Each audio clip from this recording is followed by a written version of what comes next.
आजच्या या पवित्र दिनानिमित्त एक उत्साहाचं आनंदाचं वातावरण आहे. देशामध्ये, राज्यामध्ये आणि धुळे जिल्ह्यामध्ये मोठ्या उत्साहाने देशाच्या 80व्या स्वातंत्र्य दिनाचा आपण कार्यक्रम साजरा करतोय आणि आम्हा सगळ्यांना अभिमान आहे की आमच्या पूर्वजांनी याच्यामध्ये योगदान केलं, अनेक लढा दिला, त्याग केलं, बलिदान केलं. त्या सगळ्यांना नमन करत आता देशाला चौथी पिढी यांनी पुढे न्यायची आणि युवा पिढी जी आहे ती चांगलं काम करते. देश हितासाठी सगळ्यांनी मिळून करणं गरजेचं आहे. बऱ्याच वेळा कोणीतरी काहीतरी विरोध करा, आंदोलन करा, तोडफोड करा, हे न करता देश ही भारत माता माझी आहे, माझी आई आहे. या भारत मातेच्या प्रगतीची जबाबदारी ही सगळ्यांवर आहे आणि सगळ्यांनी सकारात्मक विचार करून उन्नती आणि प्रगतीकडे आपण वाटचाल केली पाहिजे. पुऱ्या विश्वामध्ये आज भारताचा डंका आहे. भारताकडे मोठ्या आशेने अनेक देश ते बघत आहेत आणि नरेंद्र मोदी साहेब, राज्य आपलं देवेंद्र फडणवीस साहेब यांच्या नेतृत्वामध्ये वेगाने प्रगती करतोय.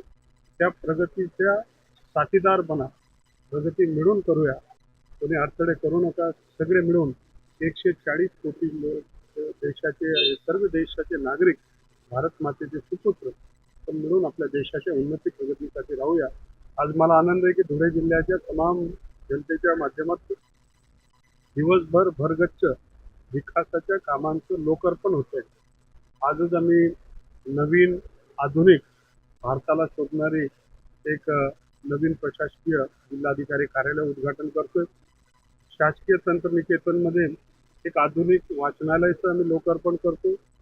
आम्ही कारागृहामधल्या लोकांना सुधारण्याची संधी मिळावी त्याच्यासाठी काही नवीन इन्फ्रास्ट्रक्चर तिथे आम्ही देतोय. त्याचबरोबर धुळे महानगरपालिकेच्या माध्यमातून मध्यवर्ती नियंत्रण कक्ष असेल, ऑनलाईन सेवा असेल, सगळ्या गोष्टी डिजिटल इंडियाला घेऊन आम्ही पुढे चाललोय. त्याचबरोबर धुळे जिल्हा आपल्याला माहिती आहे की रानामळ्यातला असलेला हा जिल्हा हा क्रीडांगण आणि क्रीडा क्षेत्रामध्ये अग्रेसर असलेला आमचा जिल्हा आहे आणि म्हणून हरियाणाच्या धर्तीवर हा धुळे जिल्हा अनेक क्रीडामध्ये पुढे जाणार आहे. म्हणून क्रीडांगणचं देखील आम्ही क्रीडा संकुलचा कार्यक्रम घेतलेला, हॉस्पिटलचा कार्यक्रम, अनेक कार्यक्रम आज लोकार्पण होतात. काम चालू होणं, काम पूर्ण होणं, दर्जेदार होणं आणि जनतेच्या सेवेमध्ये जाणं, तेही स्वातंत्र्य दिनानिमित्त जनतेची सेवा होणं हे खरं फार महत्त्वाचा विषय. त्याला अनुषंगाने आपण काम करतोय. धुळे जिल्हा हा प्रगतीच्या मार्गावर वेगाने सुरू झालेलं काम. मागच्या काळामध्ये राज्याचे मुख्यमंत्री महोदयांनी आकांक्षित जिल्हा म्हणून आपल्याला घोषित केलं.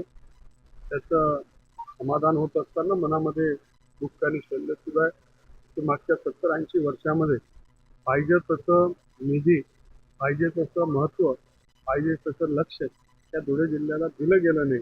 तर धुळ्याच्या जनतेमध्ये हा प्रश्न कायम असतो, आम्हाला का मागे ठेवलं किंवा आम्ही का मागे राहून गेलो. परंतु मला त्यांना आत्मविश्वासाने कळवायचं आहे की जे झालं त्याच्यावर आता हे न करता हे जे नवीन सरकार आहे, देवेंद्र फडणवीस, शिंदे साहेब आणि पवारताई यांचं जे सरकार आहे ते सामान्य लोकांचं, ह्या यादीमध्ये धुळे जिल्हा हे अग्रक्रमाने राहील असा विश्वास जनतेचा आहे. आणि धुळे जिल्ह्यात म्हणजे मान्य मुख्यमंत्र्यांनी आम्हाला त्याच्यामध्ये त्या यादीमध्ये घेतलंय. मला विश्वास आहे की मागचे सगळं अनुशेष हा धुळे जिल्ह्याचा निघून धुळे जिल्हा उन्नती आणि प्रगतीकडे जाईल.